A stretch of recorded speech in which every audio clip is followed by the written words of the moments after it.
Hello viewers, welcome back to my channel. ഇന്ന് നമ്മൾ പുതിയ വീട്ടിലേക്ക് മാറിയിട്ട് ഉള്ളൊരു സൺഡേ ആണ്. അപ്പോൾ സൺഡേ ആയതുകൊണ്ട് തന്നെ നമ്മൾ അത്യാവശ്യം താമസിച്ചിട്ടാണ് രാവിലെ എഴുന്നേറ്റിട്ടുണ്ടായിരുന്നത്. ഇപ്പോൾ ചെറുതായിട്ട് മഴയൊക്കെ പെയ്യുന്നതുകൊണ്ട് ഒരു കോൾഡ് ക്ലൈമറ്റ് ആണ് ട്രിവാൻഡ്രം സൈഡിലുള്ളത്. അങ്ങനെ ഭയങ്കര ചൂടെന്ന് പറയാനായിട്ടില്ല. ഇനി നമ്മുടെ പുതിയ വീടായതുകൊണ്ട് അത്ര ചൂട് ഫീൽ ചെയ്യാത്തതാണോ എന്ന് അറിയത്തില്ലേ. രാവിലെ ഉള്ളൊരു ചായക്കുള്ള പരിപാടിയൊക്കെ തുടങ്ങി. അപ്പോൾ ചായക്കുള്ള പാലൊക്കെ അടുപ്പത്തേക്ക് വെച്ചു. കിച്ചണിൽ കയറുന്ന സമയത്ത് എനിക്ക് മൾട്ടി ടാസ്ക് ചെയ്യുന്നത് വലിയ ബുദ്ധിമുട്ടായിട്ട് തോന്നാറില്ല. ചിലരെങ്കിലും അതൊരു ബുദ്ധിമുട്ടുള്ള കാര്യമാണല്ലോ, ഒരേ ടൈം ഒരുപാട് ജോലികൾ ചെയ്യാമെന്ന് പറയുന്നത്. എനിക്ക് പൊതുവെ അത് ഇഷ്ടമാണ്, അത് ഹാൻഡിൽ ചെയ്യാൻ പറ്റാറുമുണ്ട്.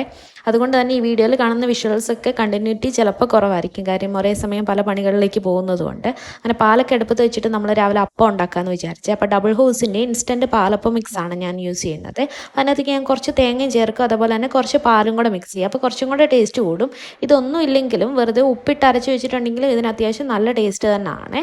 അപ്പോൾ അപ്പത്തിനുള്ള മാവൊക്കെ അരയ്ക്കാനായിട്ട് വെച്ചു. ഈ മിക്സിയുടെ ജാറ് കുറച്ച് നല്ല അത്യാവശ്യം നല്ല വെയിറ്റ് ഉണ്ട്. ഇത് ആക്ച്വലി ജ്യൂസറാണ്, നമുക്ക് ഗിഫ്റ്റ് കിട്ടിയതാണ്. അപ്പോൾ അത് എടുത്ത് രാവിലെ യൂസ് ചെയ്യാമെന്ന് പറഞ്ഞാൽ കുറച്ച് ടാസ്ക്കാണ്. അതിനകത്ത് ലോക്ക് വേണമെങ്കിൽ കുറച്ച് പണിയാണ്. അങ്ങനെ അത് ചെയ്ത് വന്നപ്പോഴത്തേനും നമ്മുടെ പാലൊക്കെ ഇവിടെ തിളച്ച് വന്നിട്ടുണ്ട്. അപ്പോൾ നമ്മളിപ്പോഴും സ്റ്റിൽ യൂസ് ചെയ്യുന്ന ഇടുക്കിന്ന് കൊണ്ടുവന്ന തേയിലപ്പൊടിയും കാപ്പിപ്പൊടിയൊക്കെയാണ്. അപ്പോൾ എത്രയായാലും നമ്മുടെ നാടിനോടുള്ളൊരു സ്നേഹം നമ്മുടെ ടേസ്റ്റിനകത്തും ഉണ്ടായിരിക്കുമല്ലോ. വീട്ടിൽ നിന്ന് അച്ഛനും അമ്മയും വന്നപ്പോഴത്തേനും നമുക്ക് വീട്ടിൽ പൊടിച്ച കാപ്പിപ്പൊടി അതേപോലെ തന്നെ തേയിലപ്പൊടിയൊക്കെ ആയിട്ടാണ് വന്നത്. അത് അത്യാവശ്യം കുറേ നാളത്തേക്ക് നമുക്ക് യൂസ് ചെയ്യാനായിട്ടുണ്ട്. അപ്പോൾ പാല് രാവിലെ ചായ പല ടൈപ്പാണ്, ബൂസ്റ്റ് ഇട്ടത്, ബൂസ്റ്റ് ഇടാത്തത്, അങ്ങനത്തെ ചായയൊക്കെ നമ്മൾ റെഡിയാക്കി വെച്ചു. മാവിനെ ഒഴിച്ച് എന്നിട്ട് 1 hour വെക്കാറുണ്ട്. ഒരു 30 minutes ഒക്കെ കഴിയുമ്പോഴത്തേന് ഇത് ഏകദേശം അപ്പം ചൂടാനുള്ള പരുവമാകും. സമയമുണ്ടെങ്കിൽ ഞാൻ ഒരു 1 മണിക്കൂർ വെക്കാറുണ്ട്. ഇത് ഞാൻ ഫ്ലിപ്കാർട്ടിൽ നിന്ന് വാങ്ങിച്ചിട്ടുണ്ടായിരുന്നതാണ്. സെറാമിക്കിൻ്റെ പോട്ടാണ്, ആ 3 എണ്ണവേ. Tea, coffee, ഷുഗറാണ്. ഏകദേശം 800 അടുത്ത് പ്രൈസ് വന്നിട്ടുണ്ടായിരുന്നേ. നമുക്ക് ഇന്നലെ വെച്ചൊരു ചിക്കൻ കറിയുടെ ബാക്കി കുറച്ച് ഇരിപ്പുണ്ടായിരുന്നു. അപ്പോൾ അപ്പവും ചിക്കൻ കറിയാണ് നമ്മുടെ ഇന്നത്തെ ബ്രേക്ക്ഫാസ്റ്റ്. അപ്പോൾ നമുക്ക് റെസിൻ്റെ വർക്ക് ഞാൻ ചെയ്ത് കൊടുക്കുന്നുണ്ട്. അപ്പോൾ കീ ചെയിനും ഗാർലൻഡ് പ്രിസർവേഷനും അങ്ങനെ കസ്റ്റമൈസ്ഡ് ആയിട്ടുള്ള എല്ലാ വർക്കും ചെയ്യാറുണ്ട്. അപ്പം നമ്മുടെ വീടിന് വേണ്ടിയിട്ട്, വീടിൻ്റെ ലോക്കിലിടാൻ വേണ്ടിയിട്ട് ഒരു ചെയിൻ ചെയ്തതാണേ. അങ്ങനെ രാവിലെ തന്നെ ചോറ് വയ്ക്കാമെന്ന് വിചാരിച്ചു. അപ്പോൾ എല്ലാ പണിയും രാവിലെ തീരുമല്ലോ എന്ന് വിചാരിച്ചിട്ടാണ് ഇതൊക്കെ ചെയ്തു തുടങ്ങിയത്. കുറച്ച് കഴിഞ്ഞപ്പോൾ എനിക്ക് തന്നെ പണിയായേ. രാവിലെ കുക്കറിലേക്ക് ചോറിട്ടു. കുക്കറിൽ ആദ്യമേ കുറച്ച് വെള്ളം വെച്ചിട്ടേ ആ വെള്ളം ഒന്ന് ചൂടായി വരുമ്പോൾ അതിനകത്തേക്ക് അരി കഴുകിയിടുകയാണ് ചെയ്യുന്നത്.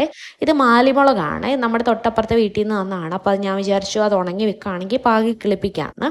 അവിടെ നിന്ന് തന്നെ നമുക്ക് കുറച്ച് ചാമ്പങ്ങ തന്നിട്ടുണ്ടായിരുന്നു. അപ്പോൾ അതും കൂടെ ഉപ്പിലിട്ട് വയ്ക്കാമെന്ന് വിചാരിച്ചു. അങ്ങനെ ചാമ്പങ്ങയ്ക്കകത്ത് കുരു ഉണ്ടല്ലോ, അപ്പോൾ അത് ഞാൻ കുരു കളഞ്ഞതിന് ശേഷമാണ് ഉപ്പിലിടുന്നത്. അതാകുമ്പോൾ കഴിക്കണ സമയത്ത് നമുക്ക് ഈസി ആയിട്ട് കഴിക്കാമല്ലോ. അത് മൊത്തത്തിലാകുമ്പോഴത്തേക്കിനും അതിനകത്തേക്ക് ഉപ്പ് പിടിക്കാനും താമസം വരത്തില്ല. അങ്ങനെ അതിനെ 4 പീസായിട്ട് ഞാൻ കട്ട് ചെയ്യുവേ. അങ്ങനെ 4 പീസാക്കി കട്ട് ചെയ്ത് മാറ്റിയതിന് ശേഷം നമ്മൾ കുറച്ച് ചെറു ചൂടുവെള്ളമാണ് ഞാൻ പൊതുവെ ഉപ്പിലിടുന്ന സാധനങ്ങൾക്കകത്തേക്ക് ഒഴിക്കാറ്. അങ്ങനെ അതിന് വേണ്ടിയിട്ടുള്ള വെള്ളം വെച്ചു. ഇപ്പം നല്ല ചൂട് സമയമായതുകൊണ്ട് നമ്മൾ പൊതുവെ എന്തെങ്കിലും ജ്യൂസ് അടിച്ച് കുടിക്കാനോ അല്ലെങ്കിൽ ഫ്രൂട്ട്സ് ഒക്കെ കൂടുതലും കട്ട് ചെയ്ത് കഴിക്കാറുണ്ട് ചൂടായതുകൊണ്ട്. അപ്പോൾ ഇന്നലെ വന്നപ്പോൾ പൈനാപ്പിൾ വാങ്ങിയിട്ട് വന്നിട്ടുണ്ടായിരുന്നു. 3 പൈനാപ്പിൾ 100, 2 100 എന്നൊക്കെ പറഞ്ഞിട്ട് ഒരുപാട് വഴിയരികിൽ വെച്ചുകൊണ്ടിരിപ്പുണ്ടല്ലോ. അങ്ങനെ വാങ്ങിച്ചാണ്. നല്ല പൈനാപ്പിളായിരുന്നു, നല്ല മധുരം ഉണ്ടായിരുന്നു. രാവിലെ അത് ജ്യൂസ് അടിക്കാൻ വേണ്ടിയിട്ട് അതിനെയൊക്കെ കട്ട് ചെയ്ത് മാറ്റി വെച്ചേ. ഈ പറഞ്ഞ പോലെ ഈ ജ്യൂസർ എടുത്തിട്ട് പണിയണ കാര്യം ആലോചിക്കുമ്പോഴത്തേക്കിന് ശരിക്കും മടിയാണ്. പിന്നെ അതിനകത്ത് അത്യാവശ്യം നല്ല രീതിയിൽ നമുക്ക് ജ്യൂസ് അടിച്ച് ഒരുപാട് ക്വാണ്ടിറ്റി കൊള്ളുവേ. അപ്പോൾ ഫ്രിഡ്ജിൽ വെച്ച് തണുപ്പിച്ച പൈനാപ്പിളിനകത്തേക്ക് നമ്മൾ തണുത്ത വെള്ളം തന്നെയാണ് ഒഴിക്കുന്നത്. പിന്നെ ഞാൻ പൈനാപ്പിളിന് ജ്യൂസ് അടിക്കുന്ന സമയത്ത് അതിനകത്തേക്ക് ഒരു കുഞ്ഞു നാരങ്ങയും കൂടി ഇടുവേ. അത് തോലൊക്കെ കളഞ്ഞ് കുരുവൊക്കെ കളഞ്ഞിട്ട് ഇടും. അപ്പോൾ അതിൻ്റെ ഒരു വേറെ ടേസ്റ്റ് വരുവേ. പിന്നെ നമ്മൾ നേരത്തെ റെഡിയാക്കി വെച്ച ചാമ്പങ്ങയ്ക്കകത്തേക്ക് കുറച്ച് പച്ചമുളകും കൂടി ഇട്ടു. ഇതുണ്ട്, ജ്യൂസ് റെഡിയായി വന്നിട്ടുണ്ട്. ഇതിന് ഞാൻ ബോട്ടിലിൽ ഫില്ല് ചെയ്തിട്ട് ഫ്രിഡ്ജിൽ തന്നെ വിൽക്കും. അതാകുമ്പോഴത്തേക്കും നമുക്ക് കുടിക്കണം തോന്നുന്ന സമയത്ത് അത്യാവശ്യം നല്ല തണുപ്പിൽ തന്നെ വെള്ളം കുടിക്കാൻ പറ്റുമല്ലോ. അങ്ങനെ അതിനെയൊക്കെ റെഡിയാക്കി മാറ്റി വെച്ചിട്ടുണ്ട്. ഇനിയിപ്പോൾ നമ്മൾ രാവിലെ അത്യാവശ്യം വീട് ക്ലീനിങ് അങ്ങനത്തെ പരിപാടിയിലേക്കൊക്കെ കിടക്കാമെന്ന് വിചാരിക്കുന്നു. ഈ ഒരു അപ്പച്ചട്ടി നമുക്ക് ഗിഫ്റ്റ് കിട്ടിയതാണ്. ഇതൊരു നല്ല ചട്ടിയാണ്. സാധാരണ ചട്ടിയുടെ സൈഡിൽ ഇങ്ങനെ പിടി വരുമ്പോഴത്തേക്കിനും അതിൻ്റെ 2 സ്ക്രൂ നിൽക്കുമല്ലോ. അപ്പോൾ അവിടെ മാവ് ഇങ്ങനെ പിടിച്ചിട്ട് നമുക്കത് പോകാനായിട്ട് പാടായിരിക്കും. ഇതിന് ആ പ്രശ്നമില്ലേ. രാവിലെ ചേച്ചിയൊക്കെ വന്നിട്ടുണ്ടായിരുന്നു. അവളുടെ അടുത്ത് വർത്താനം പറഞ്ഞു തന്ന ആദ്യത്തെ ഒരപ്പം ഞാൻ കരിച്ചു കളഞ്ഞേ. പിന്നെ ഞാൻ മാമ്പഴപ്പുളിശ്ശേരി വെക്കാമെന്ന് വിചാരിച്ചു. ഈ പറഞ്ഞ പോലെ മാങ്ങയുടെ സീസൺ ആയതുകൊണ്ട് എല്ലായിടത്തും നമുക്ക് ഇഷ്ടംപോലെ മാങ്ങ കിട്ടുന്നുണ്ട്. ഇത് നല്ല നാടൻ മാങ്ങയാണ്. ഇത് വീട്ടിലുണ്ടായ മാങ്ങയാണ്. അത്യാവശ്യം നല്ല മധുരം ഉണ്ടായിരുന്നു. വലിയ മാങ്ങ ആയതുകൊണ്ട് അതിനെ ഞാൻ ചെറിയ പീസാക്കി കട്ട് ചെയ്തിട്ടുണ്ടാണ് മാമ്പഴപ്പുളിശ്ശേരിക്ക് വേണ്ടിയിട്ട് ഇതാക്കിയത്.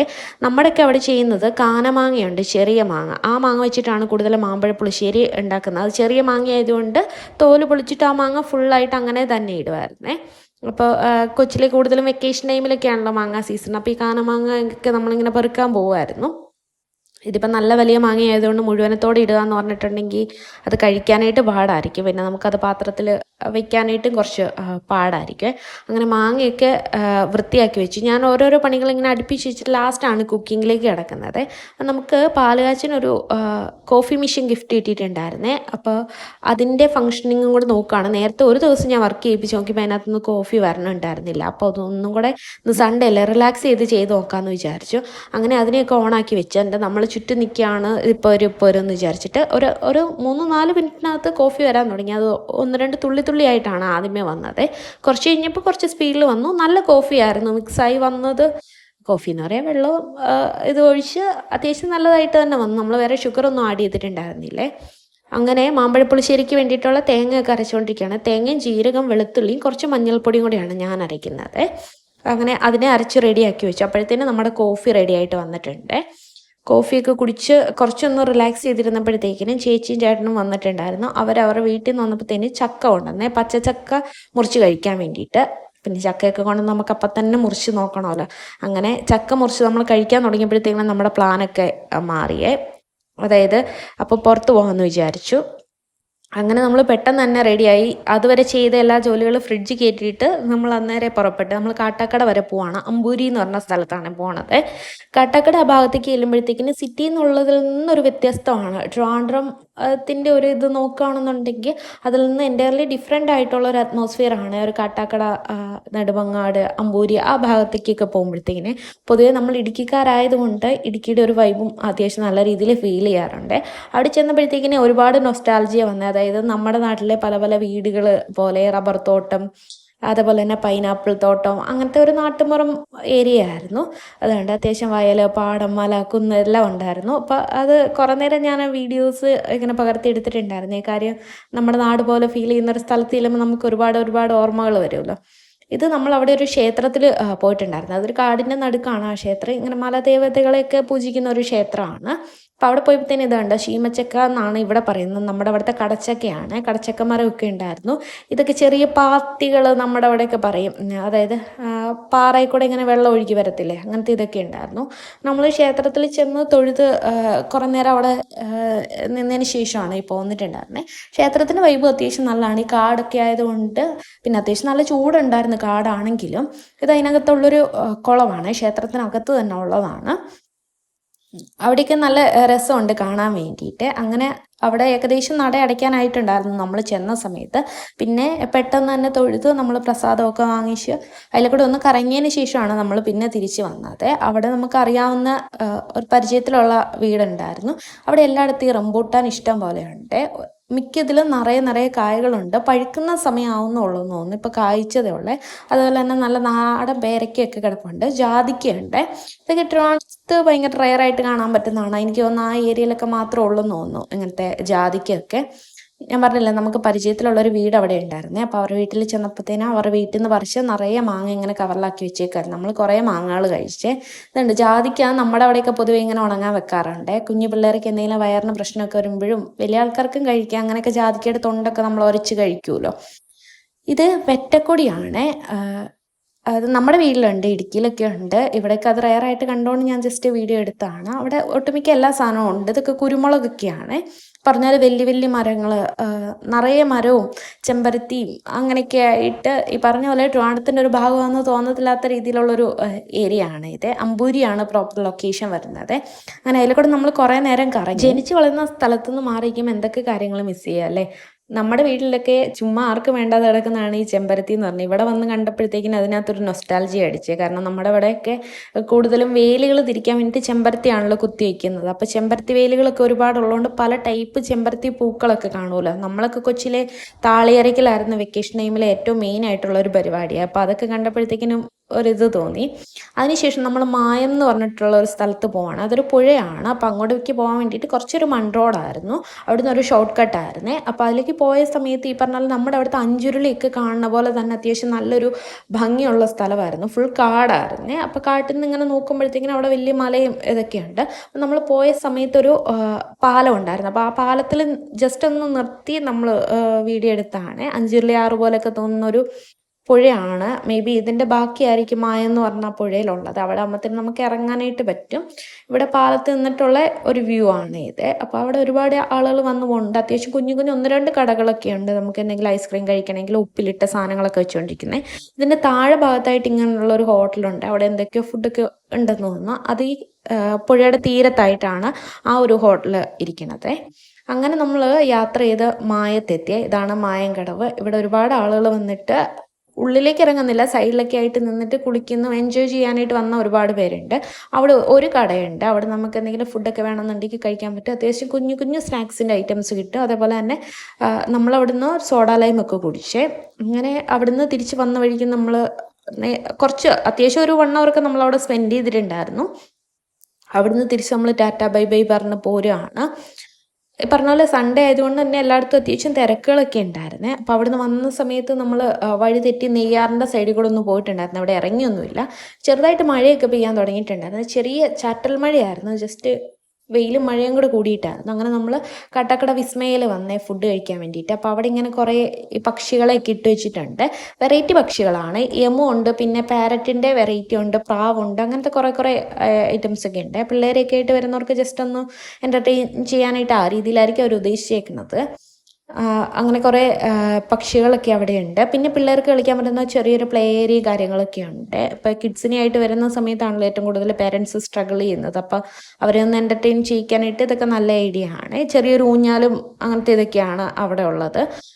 അവിടെ നമ്മൾ ലൈറ്റായിട്ട് ഫുഡ് കഴിച്ചിട്ടുണ്ടായിരുന്നു. നമ്മൾ എത്തിയപ്പോൾ ഏകദേശം ഒരു 4 മണി കഴിഞ്ഞിട്ടുണ്ടായിരുന്നു. അപ്പോൾ ആ ടൈമിലേക്ക് നമ്മുടെ വിശപ്പൊക്കെ പോകുമല്ലോ. അങ്ങനെ പ്ലേറ്റ് ഷവർമയാണ് ഞാൻ കഴിച്ചിട്ടുണ്ടായിരുന്നത്. അത്യാവശ്യം നല്ല ഷവർമയായിരുന്നു. ലൈം ജ്യൂസും കുടിച്ചിട്ടുണ്ടായിരുന്നത്. ചൂടായതുകൊണ്ട് തന്നെ നമ്മൾ പുറത്തിറങ്ങുമ്പോഴേ അത്യാവശ്യം വെള്ളം കുടിച്ച് വയറ് നിറയുന്നതുകൊണ്ട് ഫുഡിനങ്ങനെ വിശക്കാറില്ല. അതിനുശേഷം നമ്മൾ ലുലു പോകാമെന്ന് വിചാരിച്ചിട്ട് ലുലുവിലെത്തിയപ്പോൾ ഏകദേശം 6:30 6:45 ആ സമയം ആയിട്ടുണ്ടായിരുന്നു. സൺഡേ ആയതുകൊണ്ട് തന്നെ ലുലുവിൽ അത്യാവശ്യം നല്ല തിരക്കുണ്ടായിരുന്നേ. ഫുൾ ഏരിയ നല്ല ക്രൗഡഡ് ആയിരുന്നു. അങ്ങനെ നമ്മൾ ഹൈപ്പർ മാർക്കറ്റിൽ കയറി 1-2 വീട്ടിലേക്കുള്ള സാധനങ്ങളൊക്കെ വാങ്ങിച്ചിട്ടുണ്ടായിരുന്നു. അതിനുശേഷം നമ്മൾ ഫുഡ് കോർട്ടിൽ പോയിട്ട് കുറേ നേരം അവിടെ ഇങ്ങനെ വെയിറ്റ് ചെയ്ത് നിന്നേ. അതായത് നമ്മളെല്ലാവരും ഫാമിലി ആയിട്ടാണ് പോയത്. അപ്പോൾ എല്ലാവരും ഷോപ്പിംഗ് കഴിഞ്ഞ് വരാൻ വെയിറ്റ് ചെയ്തിരുന്നപ്പോൾ നമ്മൾ 2 ജ്യൂസ് കുടിച്ച്. നല്ല എക്സ്പെൻസീവാണ്. ഈ 2 ജ്യൂസിന് 400 രൂപയായിട്ടുണ്ടായിരുന്നേ. ലുലു പോയിട്ട് പിന്നെ നമ്മൾ പ്രൈസിൻ്റെ കാര്യത്തിൽ പറഞ്ഞിട്ട് കാര്യമില്ലല്ലോ. പിന്നെ അവിടെ ഇങ്ങനത്തെ ഒരു കോൺടെസ്റ്റ് നടക്കുന്നുണ്ടായിരുന്നു. അതായത് റീലിൻ്റെ കോൺടെസ്റ്റ് ആയിരുന്നു. കുറേ ടീം വന്നിട്ട് റീലിൻ്റെ അത്രയും 30-45 സെക്കൻഡ് ഡാൻസിൻ്റെ വീഡിയോസ് ആയിരുന്നു. ലൈവ് പെർഫോമൻസ് ആയിരുന്നു. എന്തോ നേരത്തെ വീഡിയോസ് അയച്ചു കൊടുത്തവരിൽ നിന്ന് ഷോർട്ട് ലിസ്റ്റ് ചെയ്തിട്ടുള്ളതായിരുന്നേ. FM-ഉം ലുലുവും കൂടി ചേർന്നിട്ട് നടത്തുന്നതായിരുന്നു. അങ്ങനെ നമ്മൾ കുറേ നേരം ഡാൻസൊക്കെ കണ്ടു തന്നെ. നല്ല ഡാൻസുകളായിരുന്നു. നമ്മൾ റീല് ഇങ്ങനെ സ്ക്രോൾ ചെയ്ത് പോകുന്ന റീൽസിനെ കഴിഞ്ഞ് കുറച്ചും കൂടെ നേരിട്ട് അവിടെ നിന്ന് കാണാൻ പറ്റിയിട്ടുണ്ടായിരുന്നു. എല്ലാ ഡാൻസും അത്യാവശ്യം നല്ലതായിരുന്നു. ഫസ്റ്റ് പ്രൈസ് ഏതോ 30,000 rupees ഉണ്ടായിരുന്നെന്ന് തോന്നുന്നു. അതിനുശേഷം ശരിക്കും നമ്മൾ പോയിട്ടുണ്ടായിരുന്നേ ചേച്ചിയുടെ മോൾക്ക് രാമൻ നൂഡിൽസ് കഴിക്കണം എന്ന് പറഞ്ഞാൽ. രാമൻ എന്ന് തന്നെയാണോ പറയണതെന്ന് എനിക്കറിയത്തില്ല. ഷിൻചാൻ കാർട്ടൂണിനകത്തുള്ള നൂഡിൽസാണ്. അപ്പോൾ അത് ലുലുവിൽ മാത്രമല്ലേ കിട്ടത്തുള്ളൂ. അപ്പോൾ അതിന് വേണ്ടിയിട്ടാണ് ശരിക്കും പോയിട്ടുണ്ടായിരുന്നത്. കിട്ടാൻ വേണ്ടി നമ്മൾ അത്യാവശ്യം നല്ല സമയം വെയിറ്റ് ചെയ്യേണ്ടി ഈ നൂഡിൽസിൻ്റെ ഒരുപാട് വെറൈറ്റി ഉണ്ട്. അപ്പോൾ അതിൽ നോക്കിയപ്പോഴത്തേനും ഒരു കൺഫ്യൂഷൻ വന്നു. പിന്നെ ഫസ്റ്റ് ടൈം കഴിക്കണമുണ്ട് ഏതെങ്കിലും ഒരു എരിവൊക്കെ കുറഞ്ഞത് നോക്കി ഓർഡർ ചെയ്യാമെന്ന് വിചാരിച്ചിട്ട് ഇത് ഏതാണെന്ന് എനിക്കറിയില്ല. ഇത് 2 പാത്രത്തിലായിട്ട് ഈ പാനിപൂരിക്കൊക്കെ അകത്തൊഴിക്കുന്ന ഒരു വെള്ളമില്ലേ, അതിൻ്റെ പോലത്തെ ഒരു ഇതുണ്ടായിരുന്നു. പിന്നെ നൂഡിൽസ്, മഷ്റൂം, പ്രോൺസ്, ബ്രോക്കലിയൊക്കെ ഇട്ടിട്ടുള്ള ഒരു മിക്സ് ഉണ്ടായിരുന്നു. വേറൊരു ബൗൾ തന്നിട്ട് അതിനകത്തേക്ക് നമുക്കിങ്ങനെ മിക്സ് ചെയ്യാനായിട്ടായിരുന്നേ. ഇങ്ങനെയൊന്നും ആണോ എന്നുള്ളത് കറക്റ്റ് അറിയില്ല. കാര്യം ഈ ഒരു നൂഡിൽസിന് ചുറ്റും നമ്മൾ ഏകദേശം ഒരു 11 പേര് നിൽപ്പുണ്ട്. ആർക്കും അറിയില്ലായിരുന്നു ഇത് എങ്ങനെയാണ് ചെയ്യേണ്ടതെന്നുള്ളത്. പിന്നെ അറിയാവുന്ന പോലെ മിക്സ് ചെയ്തിട്ട്. പൊതുവെ എനിക്ക് നൂഡിൽസിനോട് അത്ര വലിയ താല്പര്യമില്ല, ഞാൻ അങ്ങനെ കഴിക്കുന്ന ആളല്ല. അപ്പോൾ ഇവരൊക്കെ കഴിച്ചിട്ട് അത്യാവശ്യം കുഴപ്പമില്ല, നല്ല നൂഡിൽസ് ആണെന്നാണ് പറഞ്ഞത്. ഇതിന് ഏകദേശം 699 ആയിരുന്നു തോന്നുന്നു പ്രൈസ് വന്നിട്ടുണ്ടായിരുന്നത്. ഒരെണ്ണം വാങ്ങിച്ചാൽ ശരിക്കും 2 ആൾക്ക് കഴിക്കാമെന്ന് തോന്നുന്നു. അങ്ങനെ ലുലുവിലെ ഷോപ്പിംഗ് ഒക്കെ അവസാനിച്ച് നമ്മൾ ഇറങ്ങിയിട്ടുണ്ടായിരുന്നേ. അപ്പം തന്നെ സമയം ഏകദേശം 10 മണി ആവാനായിട്ടുണ്ടായിരുന്നു. വീട്ടിലെത്തിയപ്പോൾ തന്നെ ഏകദേശം ഒരു 11 മണി ആയിട്ടുണ്ടായിരുന്നേ. രാവിലെ നല്ല പ്രൊഡക്റ്റീവായിട്ട് സ്റ്റാർട്ട് ചെയ്യണമെന്ന് വിചാരിച്ചൊരു ഡേ ആയിരുന്നു. ഒട്ടും പ്രൊഡക്റ്റീവ് അല്ലാണ്ട് എൻഡ് ചെയ്തൊരു ഡേ കൂടിയായിരുന്നേ.